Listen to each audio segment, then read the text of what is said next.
In front of me is Samsung Galaxy S24 FE, and today I would like to show you how you can open apps in pop-up view. Begin by launching an app to use in this view and opening it in the background. Then click on the icon of it at the top.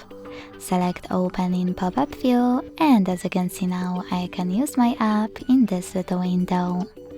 To move it around, hold this line at the top and drag it.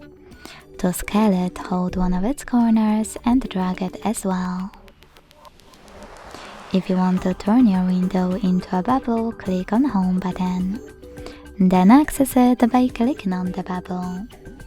To operate more options of pop-up window, click on this line at the top and try all of those. Now to close your window, you can swipe it in the background, hold it and drag it to remove section, or turn it into a bubble and drag it to remove section as well. Thanks so much for watching. If you enjoyed this video, leave a like, comment and subscribe. Bye!